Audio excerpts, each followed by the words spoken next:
गुरुप्रसाद.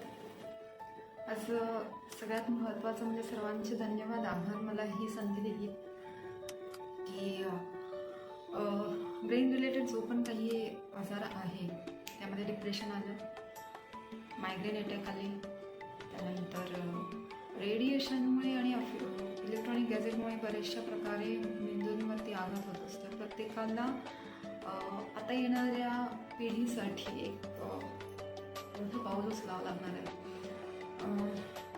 या आजारांची जे नावं घेतलेली आहेत त्याच्यामध्ये जे ब्रेनमधले आपले सेल आहेत तर ते मृत पेशी होऊन जातात, ते तत्त्व आपली नाहीशी होतात आणि याचा परिणाम आपल्या करिअरवरती, कामावरती, अभ्यासावरती, एकाग्रतेवरती होतो.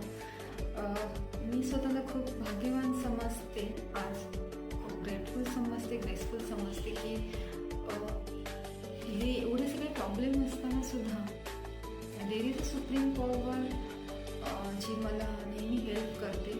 माझ्या गुरूंच्या माध्यमातून, माझ्या फॅमिलीच्या माध्यमातून, माझे गुरुबंधू असतील. उज्ज्वल भविष्यासाठी विद्यार्थ्यांची जडणघडण होणं गरजेचं वाटतं. त्यांची हेल्थ ही प्रायोरिटी समजली पाहिजे, सर्वात महत्त्वाचं म्हणजे.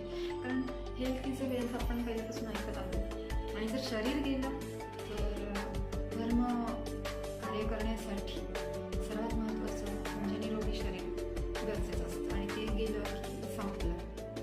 त्यामुळे येणाऱ्या पिढीला यापासून वाचवण्यासाठी एक छोटासा खारीचा वाटा म्हणून मी हे सेशन, फक्त आपण झोपतो, मेंदूला आराम मिळतो, पण काही सेल्स डॅमेज होतात परमनंटली, ज्याच्यामुळे अटेंटिव्ह असणं म्हणजे नेक्स्ट टू इम्पॉसिबल होतं.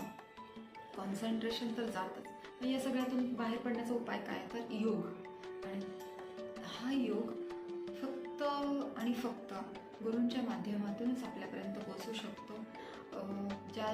जे यातून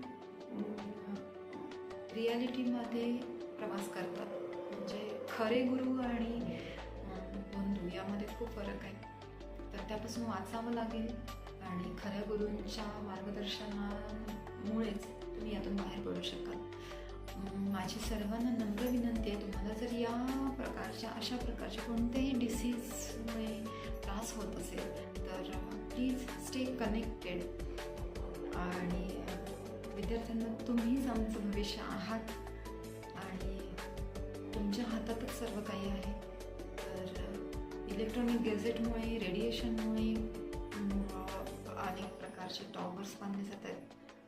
आता आपल्याला इलेक्ट्रॉनिक गॅजेट वापरण्याशिवाय दुसरा पर्याय नाही, पण त्याच्यासाठी आपण तयार किती होऊ शकतो हा सर्वात महत्त्वाचा मुद्दा आहे. तर त्याच्यासाठी तयारी करण्यासाठी आणि पुढच्या पिढीला वाचवण्यासाठी आपण सर्वांनी एकत्र येऊया आणि हा कॅम्पेन यशस्वी राबवूया. धन्यवाद.